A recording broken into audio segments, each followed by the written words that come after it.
이 대파는 7월 27일 심은 건데 이제 20여일이 되었습니다. 날수로 치면 제법 자라야 할 텐데 자라기는커녕 서너 뿌리씩 심은 것인데도 빈자리가 보입니다. 파가 살아남아 있는 자리에도 처음 심었던 그 포기보다 적습니다. 평소 여름도 그런데 올해는 예년에 없던 고온이 계속되니 이놈들이 견딜 수 없었던 거죠. 이건 8월 5일 심은 건데 갓 보름이 되었습니다. 폭염이 계속되어 1차보다는 더 굵은 모종을 심었는데 더위에 버티는 힘이 더 낫네요. 모종이 커서 2뿌리씩 심었는데도 빈 구멍이 없을 뿐만 아니라 포기도 줄지는 않았습니다.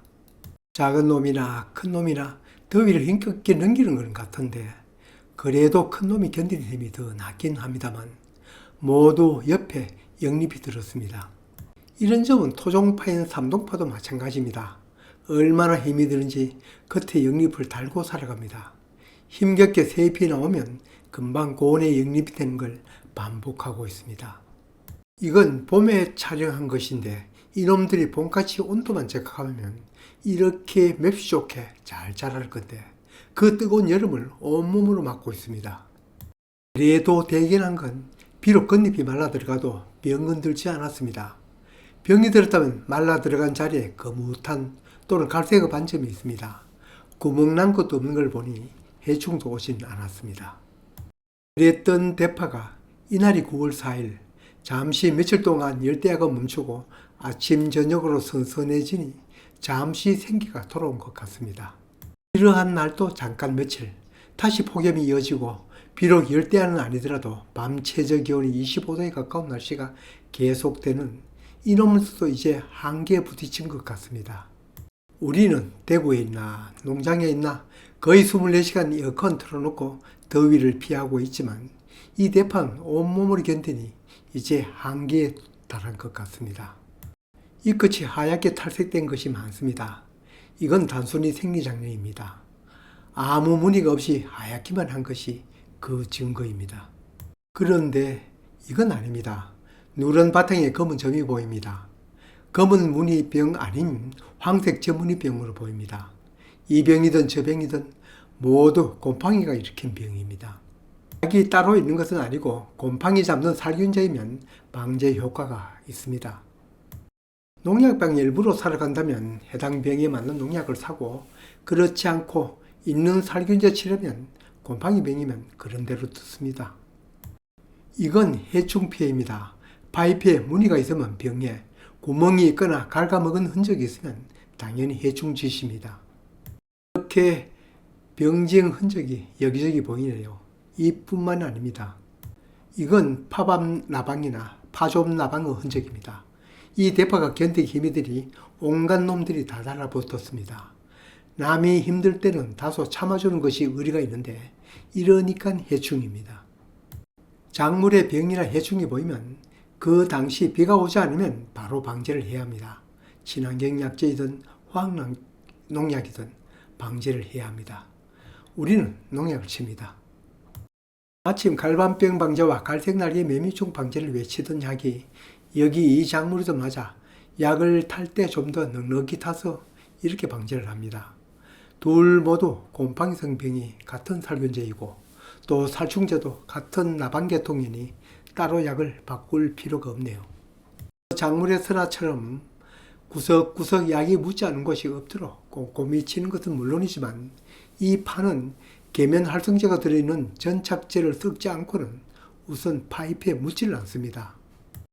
농약이든 심지어 물이든 파이프에 살포하면 또르르 굴러 떨어지고 묻지를 않습니다. 습착성이 있는 전착제가 들어있지 않으면 잎에 묻지를 않습니다. 잎에 묻어야 약 효과를 발휘하죠.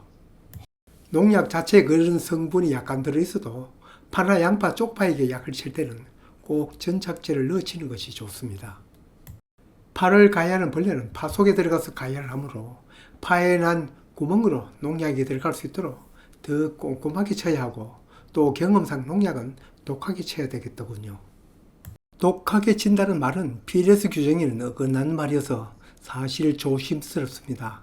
그러나 지금 이런 농약 나온 지도 꽤 오래되었습니다. 그동안 해충들에게는 저항성이 생겨 안내된 농도로는 잘 죽기 어려운 것이 현재 실정입니다. 더구나 파 속에 들어있는 놈 잡으려면 더욱 그렇습니다. 지금 당장 이 대파 뽑아먹을 필요는 없지만 약표제 수확 며칠 전이라는 표시가 있으면 그 날짜보다 더 텀을 잡아야 안전합니다. 예를 들면 수확 15일 전이라고 한다면 그보다 더 긴 20일이나 30일 후에 수확을 한다고 생각해야 안전합니다. 산술적으로 계산해도 농도가 배가 진하다면 당연히 반감기도 그만큼 길어질 것입니다. 이렇게 1차 방제를 하고 그 추이를 관찰하고 재차 방제가 필요할 것입니다. 시원한 기후를 좋아하는 이 대파가 어쩌면 우리보다 더 고생을 합니다. 사람이나 작물이나 저온이라는 것이 이렇게 중요합니다. 아무리 잘 뜨는 약을 친다고 해도 기후가 예전처럼 정상으로 돌아가지 않으면 이런 방제가 계속되어야 할지도 모릅니다. 그래도 어쩝니까? 심어놓은 것. 그렇지만 이걸 그대로 방치하면 이 대파는 초토화되어 다시는 회복하기 어렵습니다. 사람의 병이나 작물의 병 초기에 잡아야 합니다. 요즘 기후 생각하여 아직도 대파를 심지 않았다면 모를까. 저처럼 이미 대파를 심었다면 대파 포장 가서 한번 살펴보십시오. 저처럼 검은 무늬 또는 잿빛 갈색 무늬 보인다면 그건 병이고, 뚫린 흔적, 긁힌 흔적 보인다면 이건 해충 피해입니다. 만약 보인다면 해당 농약 찾아서 방제하십시오. 병이든 해충이든 아니면 생리장애이든 지금처럼 고온기는 혼행성 작물인 대파, 쪽파, 초전파 할 것 없이 힘들게 폭염을 보내고 있습니다. 밭에 심어진 이러한 작물 사실은 내 친구입니다. 한낮에는 밭에 나오기 어렵더라도 아침 저녁으로 나와서 살펴보시고 저기한 처방해야겠습니다. 대량으로 심은 것도 아니고 텃밭에 자가 소비하려고 심은 대파, 그렇게 양이 많지 않으니 이 폭염 넘기고 정상 날씨 돌아오면 큰 병 없이 잘 자랍니다. 20도 전후의 서늘한 기후가 돌아오면 건강하게 잘 자랍니다. 우리도 그렇고 작물도 그렇고 조금만 참으면 됩니다. 아무리 더워도 또 아무리 추워도 계절 이기는 것은 없습니다. 지구 안에서는 작은 변화가 있더라도 큰 틀에서 보면 지구는 태양을 공전합니다.